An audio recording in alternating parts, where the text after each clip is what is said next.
Hello 10th class students, ਇੱਕ ਵਾਰ ਫਿਰ ਮੈਂ ਤੁਹਾਡਾ ਇਸ ਪੰਜਾਬੀ ਆਨਲਾਈਨ ਕਲਾਸ ਦੇ ਵਿੱਚ ਸਵਾਗਤ ਕਰਦਾ ਹਾਂ। ਅੱਜ ਅਸੀਂ ਆਪਣੇ ਪਾਠਕ੍ਰਮ ਦਾ ਅਗਲਾ ਪਾਠ ਪੜ੍ਹਨਾ ਹੈ। ਪਾਠ ਨੰਬਰ 13, ਮੇਰੇ ਬਚਪਨ ਦੇ ਦਿਨ। ਇਸ ਪਾਠ ਦੇ ਵਿੱਚ ਇਹ ਜਿਹੜਾ ਪਾਠ ਹੈ ਉਸ ਦੇ ਲੇਖਕ ਹਨ ਪ੍ਰੋਫੈਸਰ ਪੂਰਨ ਸਿੰਘ ਜੀ। ਅਤੇ ਇਸ ਪੂਰੇ ਪਾਠ ਦੇ ਵਿੱਚ ਜਿਸ ਦਾ ਸਿਰਲੇਖ ਹੈ ਮੇਰੇ ਬਚਪਨ ਦੇ ਦਿਨ, ਲੇਖਕ ਜੀ ਆਪਣੇ ਬਚਪਨ ਦੇ ਦਿਨਾਂ ਦੇ ਬਾਰੇ ਦੱਸਦੇ ਹਨ। ਤੁਹਾਡੇ ਸਾਰਿਆਂ ਦੇ ਕੋਲ ਇਹ ਜਿਹੜੀ ਬੁੱਕ ਹੈ ਉਹ ਹੈ। ਇਹ ਪਾਠ ਤੁਸੀਂ ਆਪ ਹੀ ਪੜ੍ਹਨਾ ਹੈ। ਮੈਂ ਇਸ ਵੀਡੀਓ ਦੇ ਵਿੱਚ ਤੁਹਾਨੂੰ ਇਸ ਪਾਠ ਦੀ ਸ਼ਾਰਟ ਸਮਰੀ ਜਿਹੜੀ ਹੈ, ਸੰਖਿਪਤ ਜਿਹੜਾ ਸਾਰ ਹੈ ਉਹ ਮੈਂ ਤੁਹਾਨੂੰ ਦੱਸਣ ਜਾ ਰਿਹਾ ਹਾਂ। ਸਭ ਤੋਂ ਪਹਿਲਾਂ ਪ੍ਰੋਫੈਸਰ ਪੂਰਨ ਜੀ ਦੇ ਜਨਮ ਦੇ ਬਾਰੇ। ਇਸ ਪਾਠ ਦੇ ਵਿੱਚ ਪ੍ਰੋਫੈਸਰ ਪੂਰਨ ਸਿੰਘ ਜੀ ਲਿਖਦੇ ਹਨ ਕਿ ਉਹਨਾਂ ਦਾ ਜਨਮ ਸਰਹੱਦੀ ਜ਼ਿਲ੍ਹਾ ਹਜ਼ਾਰਾ ਵਿੱਚ ਐਬਟਾਬਾਦ ਦੇ ਨੇੜੇ ਪਿੰਡ ਸਲਹੜ ਵਿੱਚ ਹੋਇਆ। ਲੇਖਕ ਨੇ ਆਪਣਾ ਬਚਪਨ ਪਠਾਣਾ ਦੇ ਇਸ ਪਿੰਡ ਵਿੱਚ ਗੁਜ਼ਾਰਿਆ ਅਤੇ ਦਿਨੋਂ ਦਿਨ ਆਜ਼ਾਦੀ ਤੇ ਉੱਚਤਾ ਦੇ ਜਜ਼ਬੇ ਵਿੱਚ ਵੱਡਾ ਹੁੰਦਾ ਗਿਆ। ਉਸ ਦੀ ਮਾਂ ਉਸ ਨੂੰ ਪਾਣੀ ਦੀਆਂ ਝਾੜਾਂ ਹੇਠ ਨਹਾਉਂਦੀ। ਇੱਕ ਵਾਰੀ ਇੱਕ ਲੋਹੇ ਦਾ ਨਲ ਉਸ ਦੇ ਪੈਰ ਉੱਪਰ ਡਿੱਗ ਪਿਆ, ਜਿਸ ਦਾ ਉਸ ਦੇ ਪੈਰ ਉੱਪਰ ਪੱਕਾ ਦਾਗ ਪੈ ਗਿਆ ਸੀ। ਫਿਰ ਲੇਖਕ ਦਾ ਖਿਆਲ ਹੈ ਕਿ ਜਦੋਂ ਉਹ 5-6 ਸਾਲਾਂ ਦਾ ਬੱਚਾ ਸੀ ਤਾਂ ਉਹ ਜ਼ਰੂਰ ਹੱਦ ਦਰਜੇ ਦਾ ਖਪਤੀ ਸੀ। ਖਪਤੀ ਦਾ ਮਤਲਬ ਹੁੰਦਾ ਹੈ ਸਟੂਡੈਂਟਸ, ਕਿਸੇ ਵੀ ਗੱਲ ਦੇ ਉੱਤੇ ਹੱਦ ਤੋਂ ਜ਼ਿਆਦਾ ਧਿਆਨ ਦੇਣਾ, ਕਿਸੇ ਵੀ ਗੱਲ 'ਤੇ ਹੱਦ ਤੋਂ ਜ਼ਿਆਦਾ ਵੱਧ ਕੇ ਧਿਆਨ ਦੇਣਾ। ਅਤੇ ਲੇਖਕ ਜੀ ਕਹਿੰਦੇ ਹਨ ਕਿ ਉਹਨਾਂ ਦਾ ਖਿਆਲ ਹੈ ਕਿ ਜਦੋਂ ਉਹ 5-6 ਸਾਲਾਂ ਦੇ ਸੀ ਤਾਂ ਉਹ ਜ਼ਰੂਰ ਹੱਦ ਦਰਜੇ ਦੇ ਖਪਤੀ ਸਨ।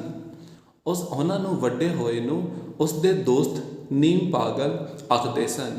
ਉਸ ਦੇ ਦੋਸਤ ਉਸ ਨੂੰ ਜੰਗਲੀ, ਅੱਖੜ ਅਤੇ ਭਾਵੁਕ ਅਤੇ ਉਤਸ਼ਾਹੀ ਅਤੇ ਜੋਸ਼ੀਲਾ ਸਮਝਦੇ ਸਨ। ਬਚਪਨ ਵਿੱਚ ਇੱਕ ਵਾਰ ਉਸਨੇ ਕਹਿਣ ਦਾ ਕੌਲ ਭੰਨਣ ਦੀ ਜ਼ਿੱਦ ਕੀਤੀ ਅਤੇ ਜਦੋਂ ਮਾਂ ਦੀ ਆਗਿਆ ਮਿਲਣ ਮਗਰੋਂ ਉਸਨੇ ਕੌਲ ਨੂੰ ਪੱਥਰ ਉੱਤੇ ਮਾਰਿਆ ਤਾਂ ਉਹ ਟੋਟੇ ਹੋ ਗਿਆ। ਇਹ ਵੇਖ ਕੇ ਉਹ ਰੋਣ ਲੱਗ ਪਿਆ ਕਿ ਕੌਲ ਟੋਟੇ ਕਿਉਂ ਹੋ ਗਿਆ ਹੈ। ਇੱਕ ਵਾਰ ਉਹਨਾਂ ਦੇ ਬਚਪਨ ਦੇ ਵਿੱਚ ਇੱਕ ਬੱਕਰੀ ਦੀ ਘਟਨਾ ਵੀ ਹੋਈ ਸੀ।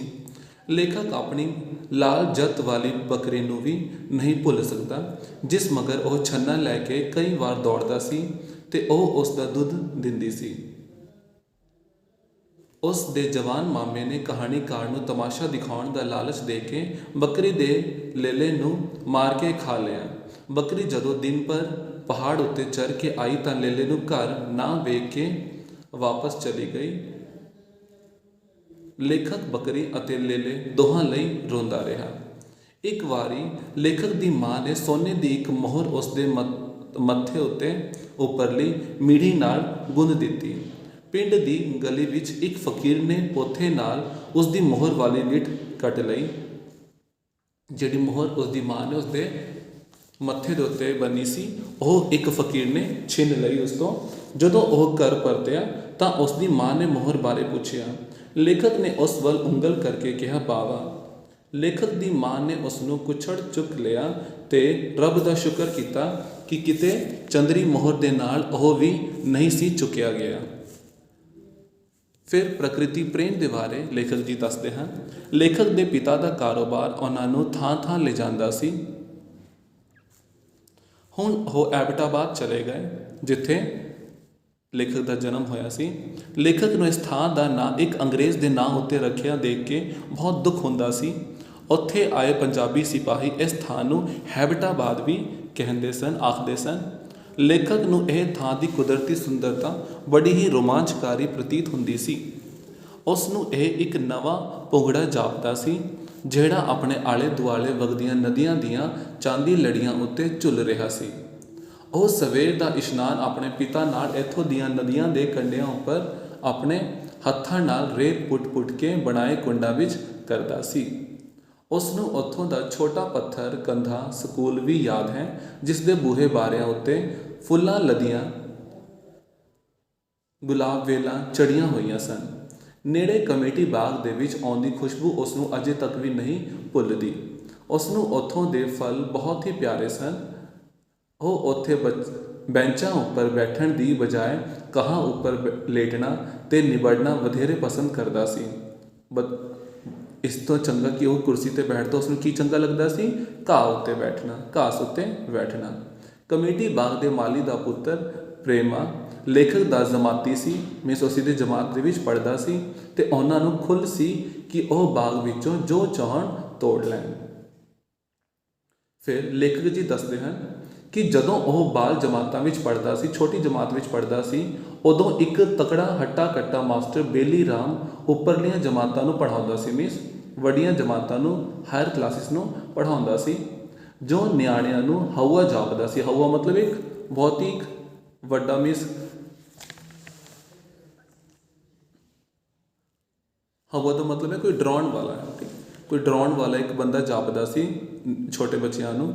ਲੇਖਕ ਦਾ ਵਿਚਾਰ ਹੈ ਕਿ ਕੋਝੇ ਤੇ ਭੱਦੇ ਸਰੀਰ ਵਾਲੇ ਬੰਦਿਆਂ ਨੂੰ ਛੋਟੇ ਬੱਚਿਆਂ ਦੀ ਸਿਖਲਾਈ ਦੇ ਕੰਮ ਉੱਤੇ ਕਦੇ ਵੀ ਨਹੀਂ ਲਾਉਣਾ ਚਾਹੀਦਾ। ਮੀਨਸ ਜਿਹੜੇ ਇਹ ਹਊਆ ਜਿਹੜੇ ਲੋਕ ਦਿਖਦੇ ਹਨ, ਉਹਨਾਂ ਨੂੰ ਕਦੇ ਵੀ ਛੋਟੇ ਬੱਚਿਆਂ ਦੀ ਪੜ੍ਹਾਈ ਦੇ ਉੱਤੇ ਪੜ੍ਹਾਉਣ ਲਈ ਨਹੀਂ ਲਾਉਣਾ ਚਾਹੀਦਾ ਸੀ। ਇਹ ਲੇਖਕ ਜੀ ਦਾ ਮਾਨਣਾ ਸੀ। ਲੇਖਕ ਦੱਸਦਾ ਹੈ ਕਿ ਬੇਲੀ ਰਾਮ ਦਾ ਇੱਕ ਟਹਿਣਾ ਜਿਹਾ ਮੁੰਡਾ ਉਸ ਦਾ ਜਮਾਤੀ ਸੀ। ਉਸ ਦੀ ਮਾਂ ਦੇ ਮਰਨ ਕਰਕੇ ਬੇਲੀ ਰਾਮ ਨੇ ਇੱਕ ਕੁੜੀ ਜਿਹੀ ਨਾਲ ਵਿਆਹ ਕਰ ਲਿਆ ਸੀ। ਉਹ ਟਹਿਣੇ ਉੱਪਰ ਬਹੁਤ ਜ਼ੁਲਮ ਕਰਦੀ ਸੀ। ਕੌਣ? ਬੇਲੀ ਰਾਮ ਦੀ ਜਿਹੜੀ ਦੂਜੀ ਘਰ ਵਾਲੀ ਸੀ, ਉਹ ਉਸਦੇ ਮੁੰਡੇ ਦੇ ਨਾਲ, ਬੇਲੀ ਰਾਮ ਦੇ ਮੁੰਡੇ ਦੇ ਨਾਲ, ਜਿਹੜਾ ਜਿਸ ਦਾ ਜਮਾਤੀ ਲੇਖਕ ਸੀ, ਉਸ ਉੱਤੇ ਬਹੁਤ ਹੀ ਜ਼ੁਲਮ ਕਰਦੀ ਸੀ।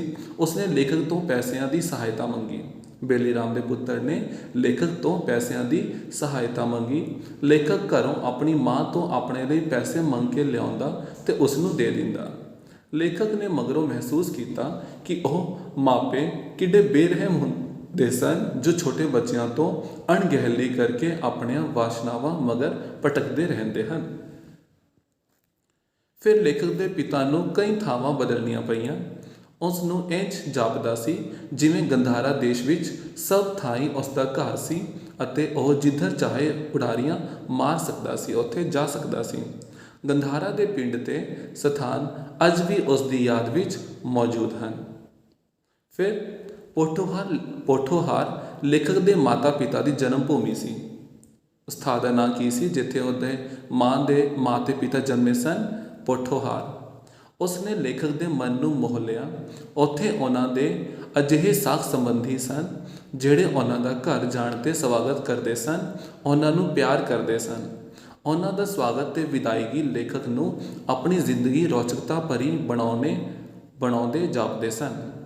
ਮਾਰਗਲਾ, ਜਿਹੜਾ ਮਾਰਗ ਵਿੱਚ ਦਰਰਾ ਪੈਂਦਾ ਸੀ, ਪਾਵਨ ਨਾਨਕ ਸੋਮਾ, ਪੰਜਾ ਸਾਹਿਬ, ਵਲੀ ਕੰਧਾਰੇ ਦੀ ਵੀਰਾਨ ਸੁੱਕੀ ਪਹਾੜੀ ਤੇ ਭਾਰਤ ਨੂੰ ਪੱਛਮੀ ਏਸ਼ੀਆ ਨਾਲ ਜੋੜਨ ਵਾਲੀ ਸੜਕ ਦੀ ਯਾਦ ਲੇਖਕ ਦੇ ਅੰਦਰ ਅਜੇ ਵੀ ਚੁਣਚੁਣੀ ਛੇੜ ਦਿੰਦੇ ਹਨ।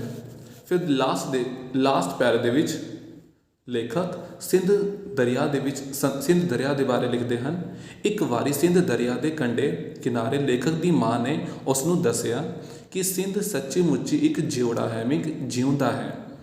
ਉਸਨੇ ਦੱਸਿਆ ਇੱਕ ਵਾਰੀ ਜਦੋਂ ਉਹ ਕੁੜੀ ਮਾਂ ਹੁੰਦੀ ਸੀ, ਮਤਲਬ ਜਦੋਂ ਉਹ ਮਾਂ, ਉਸ ਦਾ ਬੱਚਾ ਛੋਟਾ ਸੀ, ਉਦੋਂ ਉਹ ਦਰਿਆ ਵਿੱਚ ਇੱਕ ਵੱਡੇ ਸਾਰੇ ਪੱਥਰ ਉੱਪਰ ਬੈਠੀ ਸੀ ਤੇ ਆਪ ਨਹਾ ਕੇ ਉਸਨੇ ਲੇਖਕ ਨੂੰ ਪਾਵਨ ਚੁੱਭੀ ਲਵਾਉਣੀ ਚਾਹੀ ਤੇ ਉਹ ਉਸਦੇ ਹੱਥੋਂ ਛੁੱਟ ਗਿਆ। ਲੇਖਕ ਜਦੋਂ ਛੋਟਾ ਸੀ, ਉਹ ਉਸ ਨੂੰ ਨਹਿਲਾਉਣ ਦੇ ਲਈ ਅਤੇ ਦਰਿਆ ਦੇ ਵਿੱਚ ਗਈ ਤਾਂ ਲੇਖਕ ਉਸਦੇ ਹੱਥੋਂ ਛੁੱਟ ਗਿਆ। ਪਰ ਉਸੇ ਵੇਲੇ ਇੱਕ ਚੜ੍ਹਦੀ ਛੱਲ ਨੇ, ਪਾਣੀ ਦੀ ਬਹਾਵ ਹੁੰਦਾ ਹੈ ਨਾ, ਪਾਣੀ ਦੀ ਇੱਕ ਲਹਿਰ ਨੇ ਉਸ ਨੂੰ ਚੁੱਕ ਕੇ ਉਸ ਦੀਆਂ ਬਾਹਾਂ ਵਿੱਚ ਧਰ ਦਿੱਤਾ। ਉਹ ਸਮਝਦੀ ਸੀ ਕਿ ਸਿੰਧ ਇੱਕ ਦੇਵੀ ਹੈ ਜਿਸ ਨੇ ਉਸ ਨੂੰ ਪੁੱਤਰ ਮੋੜ ਕੇ ਉਸ ਨੂੰ ਵਾਪਿਸ ਦੇ ਦਿੱਤਾ ਹੈ। ਲੇਖਕ ਨੂੰ ਸਿੰਧ ਦੇਵੀ ਹੀ ਪ੍ਰਤੀਤ ਹੋਈ। ਉਸ ਨੂੰ ਯਾਦ ਆਇਆ ਕਿ ਮਹਾਰਾਜਾ ਰਣਜੀਤ ਸਿੰਘ ਜੀ ਨੇ ਜਦੋਂ ਸਿੰਧ ਨੂੰ ਪਾਰ ਕਰਨਾ ਸੀ ਤਾਂ ਕਿਸੇ ਸਿਪਾਹੀ ਦਾ ਹਿੰਮਤ ਨਾ ਹੋਈ, ਪਰ ਮਹਾਰਾਜਾ ਨੇ ਦਰਿਆ ਵਿੱਚ ਆਪ ਘੋੜਾ ਠੇਲ ਕੇ ਕਿਹਾ, ਅਟਕ ਉਹਨਾਂ ਨੂੰ ਹੀ ਅਟਕਾਉਂਦਾ ਹੈ। ਮੀਨਸ ਜਿਹੜੀ ਰੁਕਾਵਟ ਹੈ ਉਹ ਉਹਨਾਂ ਦੇ ਅੱਗੇ ਹੀ ਆਉਂਦੀ ਹੈ ਜਿਨ੍ਹਾਂ ਨੇ ਆਪਣੇ ਦਿਲ ਵਿੱਚ ਅਟਕਾਂ ਹੁੰਦੀਆਂ ਹਨ, ਠੀਕ ਹੈ, ਜਿਨ੍ਹਾਂ ਦੇ ਮਨ ਦੇ ਵਿੱਚ ਆਪ ਹੀ ਰੁਕਾਵਟਾਂ ਹੁੰਦੀਆਂ ਹਨ। ਇਸ ਤਰ੍ਹਾਂ ਸਾਰੀ ਫੌਜ ਸਹੀ ਸਲਾਮਤ ਉਹ ਦਰਿਆ ਪਾਰ ਕਰ ਗਈ। ਇਹ ਜਿਹੜਾ ਪਾਠ ਸੀ ਮੇਰੇ ਬਚਪਨ ਦੇ ਦਿਨ ਪ੍ਰੋਫੈਸਰ ਪੂਰਨ ਸਿੰਘ ਜੀ ਦੇ ਦੁਆਰਾ ਲਿਖੀ ਹੋਈ ਹਾਲੇ ਪੜ੍ਹੀ ਹੈ, ਉਸ ਦੇ ਬਾਰੇ ਸੁਣਿਆ ਹੈ। ਇਸ ਦੇ ਕੁਐਸਚਨ ਆਨਸਰ ਜਿਹੜੇ ਹਨ ਉਹ ਤੁਹਾਨੂੰ WhatsApp ਗਰੁੱਪ ਦੇ ਵਿੱਚ ਸੈਂਡ ਕਰ ਦਿੱਤੇ ਜਾਣਗੇ। ਅਗਲੇ ਵੀਡੀਓ ਦੇ ਵਿੱਚ ਅਸੀਂ ਅਗਲਾ ਪਾਠ ਪੜ੍ਹਾਂਗੇ ਜਿਹੜਾ ਹੈ ਸਮੇਂ ਦਾ ਅਰਕ। Okay, thank you and God bless you.